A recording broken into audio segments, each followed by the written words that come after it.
non-political event. Why is the RNC handing out tickets? Do you know the 4th of July is a celebration of this country's independence? Are you aware of that? I am. You are? You know what happened in July 4th, 1776? Okay, because it doesn't sound like you're even talking about the patriotism that undergirds it. You said that it was not a political event.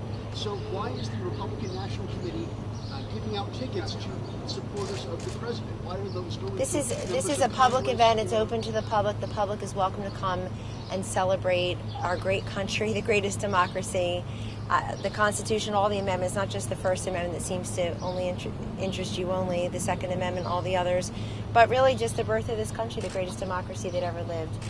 I'm not going to allow you to politicize it. Kellyanne, help us out. There are some concerns. Obviously, you've heard there are concerns among some of the president's critics that it is putting politics or partisanship over patriotism. The president just yesterday was asked if he could give a speech that would reach all Americans, and in his answer, he said of the Democrats that their health care plan would destroy the country. It didn't seem to sort of give that sense. Well, both are true at the same time. You're not giving his full response, which is irresponsible of you. I'll read the whole response. We'll do it right now. You should do that, because otherwise it sounds like the president's critics are standing right here and not somewhere else. So go ahead. We'll give you time. The president was asked, can you give a speech? The president was asked, can you give a speech that will reach all Americans? Okay, I'll pull up the whole. Hogan and I were in the Oval when he said it, so it's going to take you a while because you came here only to give a partial response. I'm going to read it to you right now. This is too important. I'm glad to sit. We have all day. Partial information is misinformation. Here it is. Ready? He said, I think so. I think so. And then he said, I think I've reached most Americans. Most Americans want no crime. Most Americans want a strong military. They want good education. Do you disagree with any of that? They want good health care. You look at pre-existing conditions. The Republicans are going to save pre-existing conditions, even though they voted to undercut Obamacare. The Democrats won't be able to do it. Did the president say that, or did you just slip that in? Hold on. I'm saying. No. Let America know that you're slipping in your editorial comments. Do not say you're quoting the president of the United States. I didn't in that moment. I was giving you a positive parenthetical. Tell us which ellipses are yours. Here it is. What the Democrats Because I don't think it's your job to slip that in, but go ahead. Kellyanne. This man was never Senator. This man was never Senator or Congressman Trump. He's never voted to undercut Obamacare. But you know what? You know what annoys him? He wasn't talking about himself. He was talking about the Republicans, which is what I said. 28 million Kellyanne, Americans you asked have me to no read the health quote, care. which is what I'm doing. The Zero. president said, what the Democrats' plan is going to destroy the country and is going to be horrible health care. So the president, when asked, in the very question when he was asked if he could speak to all Americans, said the Democrats' health care plan was going to destroy Americans. Is that a political statement or is that a patriotic statement? That's a factual statement, and you know it, and here's why. And thank you for reading the whole thing, because you didn't come here to do that. And folks, please stop saying you want to have better relationships, so that I always try to have great relationships with you. This is why we're here. But you cannot take one little nugget out of a full presidential response where he's saying, I think most Americans want no crime, want a strong military, want education, want a good economy and jobs. You took all of that out just to have a negative, toss it at me like a Molotov cocktail and hope that you get to be on the nightly news tonight. A Molotov cocktail? Yes. Kellyanne, I asked you a question. The question is simple. Give the full response. The president said a lot. No, the question's not simple. The question is loaded, but I can handle it, and here's my answer to you. I'm glad you read the entire response. Medicare for all is a disaster. Nonpartisan actuaries and other professionals say it would destroy our healthcare system. 180 million people, is the president apparently talk including about you. Do you have Medicare private for all health in his insurance through remarks? NBC Universal? Kellyanne, is the president going to talk about... I assume that you do. I assume Kellyanne, that it's you not and your about wife me. I'm and an your children American. don't. I'm I'm not going to the make one it I'm about asking you. the You make it questions. about me so much. I'm going to talk I about didn't even say about you. I'm for a talking minute. about the president. Kellyanne, let's be clear. Is the president going to talk about Medicare You're for not all letting me answer the question about... You're not going to let me... You're not going to answer... How about a preview of his speech? What's he going to be saying? Yeah, but there were a couple articles previewing his speech today. I read it. I think it's great. But what you do is you wait for the one half a line in the speech that you think, how is this? We're asking you what he's going to say, Kellyanne. He doesn't want to talk about the policy of health care. One of the people in this building who has the pen on health care. I want to ask about the speech. That's what we're asking. There's two op-eds today you can read. You probably won't. But one is in the Dallas Morning News. One's in the Wall Street Journal. The Dallas Morning News one talks about the president is for transparency and a whole lot more. The Wall Street Journal one talks about a healthy turn, or and talks about the HRAs. We had a big event in the Rose Garden. When it came time for the Q&A, you shouted questions that had nothing to do with HRAs. Kellyanne, on June 14th. Could you talk about that? I wasn't there. I know that. But the president says that a lot of progress has been made. What progress specifically has been made? What exactly? What progress has been made? What progress? You have a president actually willing to. You have this president who heard the last president tell him very clearly. This, as soon as he was elected, I know you were all still in shell shock and under the covers, but shortly after he was elected, he was told by then President Obama that North Korea will be your biggest problem. So he heard that, and he took that to account, and he's picked up where others left off, and he's trying to bring denuclearization and peace to places around the world where there are dangerous people. Isn't it his obligation? Hogan just said on Fox Business, it's the president's obligation, or told me this morning, maybe you said it there. Sorry, I was watching you, I didn't see it. Sorry. That the president has an obligation to bring peace where he can. The president has an obligation to bring better health care to the 28 million Americans who have none. Years after Obama-Biden care passed, 9.5 years. I mean, folks, there are people who don't have what you have. You have health care through your employer, so do I.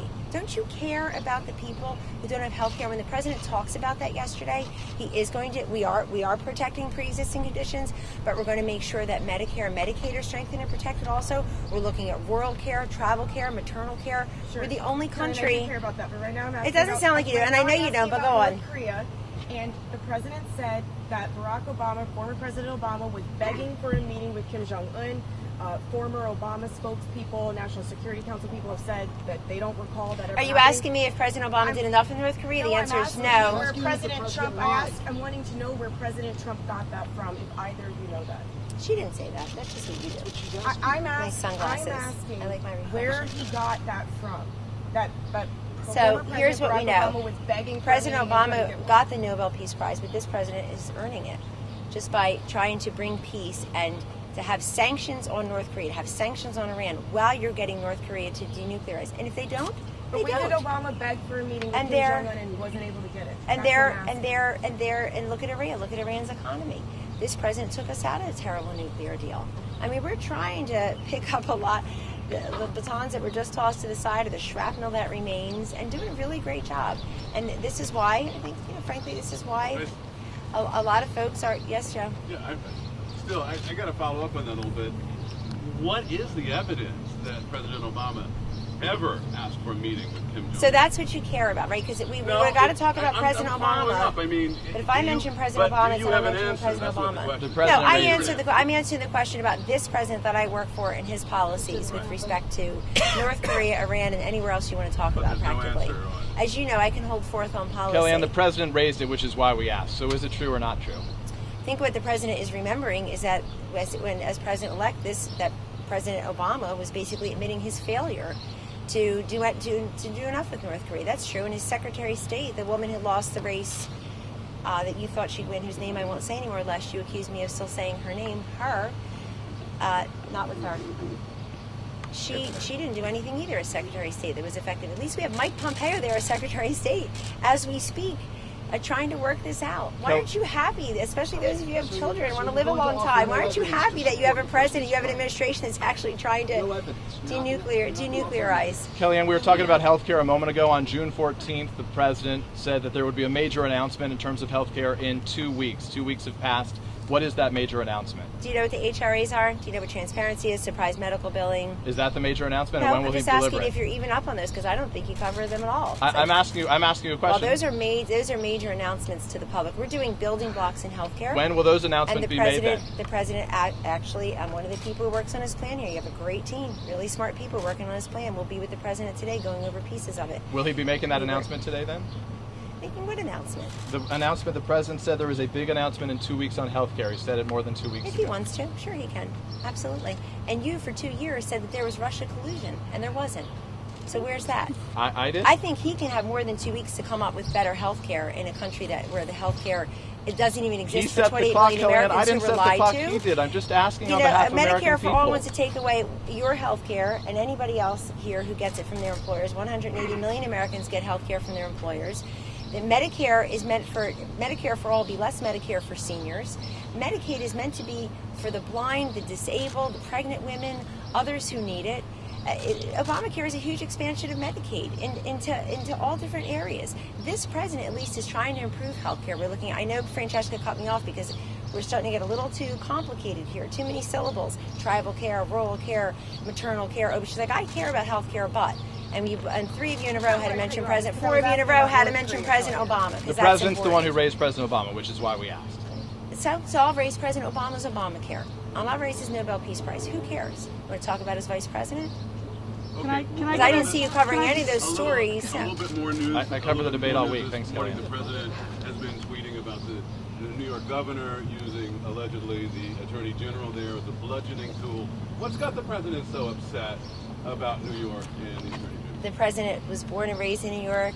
He was a very successful businessman in New York, raised his children in New York until they came here. And you know what? The fact is the president thinks it's very sad that so many people and businesses are fleeing New York. More about that you can't attract and foundation. retain human talent there, human capital talent there, because it's just too expensive for people to live there.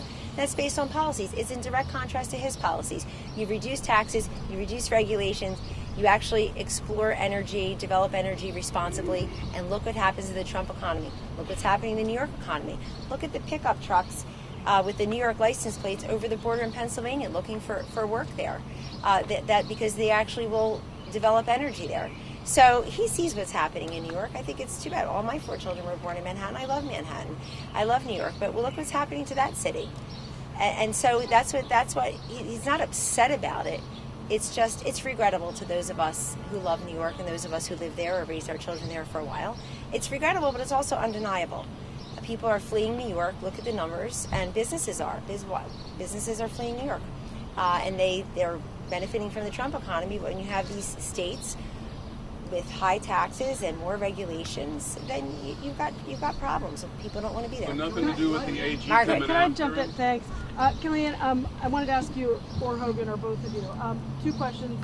And forgive me if this got answered yesterday. Do we have yet details on a manifest for the bilat with Kim Jong-un? Was it just he and the president and the translators, or were others in the room at part or all of it? I'll get back to you later on the day on that. I have some information. You do? I Okay, do. that'd be great. Thanks. And then also, with regard to the July 4th speech, this is just a neutral, fact-based question here.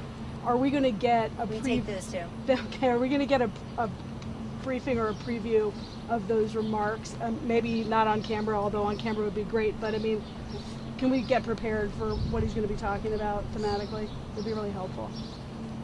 Thematically, how wonderful this country is, our troops and military, our great democracy, and great call to patriotism, the success of this administration and opening up so many jobs for individuals, what we've done for veterans. There's no final form yet, but America will hear the whole speech. They're not going to really wait for people to take one little clause out of it, as was your question today. How much more is it going to cost to have the flyovers of the military aircraft, to bring up tanks, to put them on display?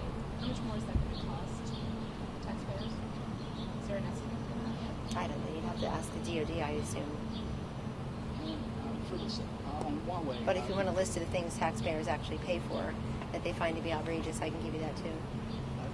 On Huawei, the president over the weekend announced that in lifting the restrictions the Commerce Department put in place on American companies selling parts for Huawei, this is the second time that the Commerce Department has imposed a penalty on a Chinese electronics manufacturer for good reason, and the president has lifted it basically at the request of President Xi.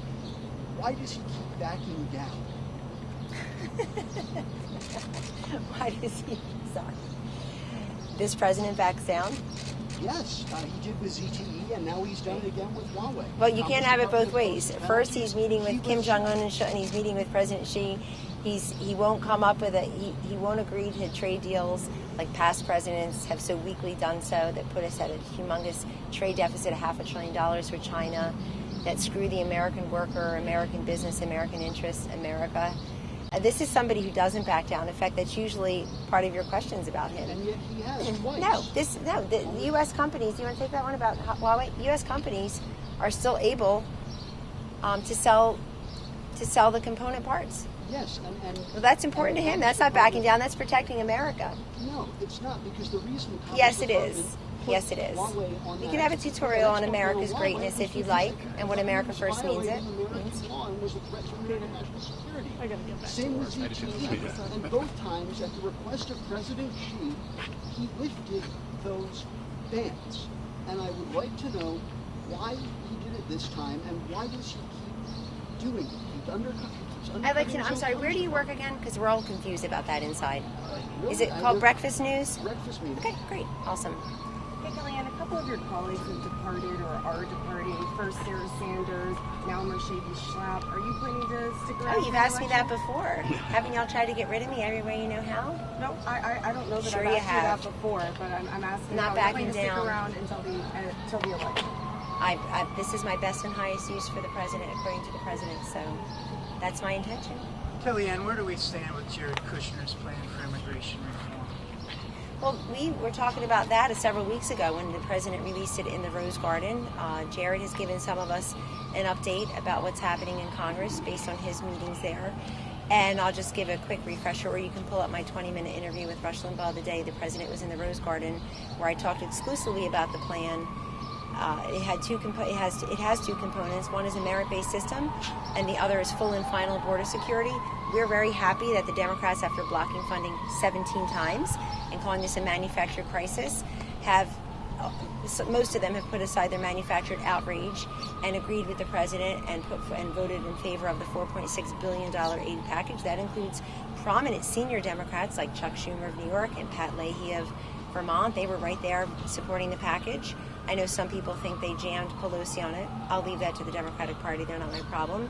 But we're very happy that this president was able to sign a bipartisan package into law yesterday. I think it tells you something about the softening of the ground for more immigration reform, in my view, which is to look at this moving to a merit-based system, as most countries have, and also just to have full and final border security. This is humanitarian aid. The president made very clear yesterday we now need border security, as he's been saying all along.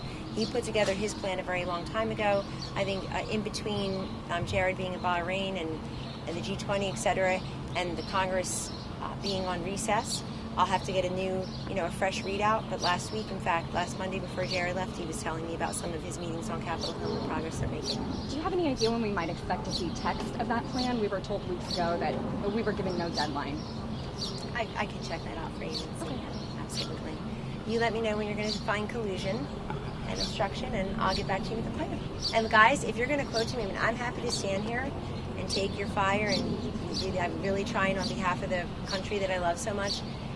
But you can't misquote the president and then pretend you're facts first. You can't come out here with a little sliver of a nugget. I happened to be there yesterday. I heard the whole quote. And he said most people, and you haven't disputed it, most people want a strong military. They don't want crime. They want good education. They want jobs. I'm sure they'll come up with a poll which says, no, most people don't want good education. Okay, great. I'd like to see the methodology of that poll. But let's be fair. Let's be fair and open and transparent. It has to go both ways. Thank you.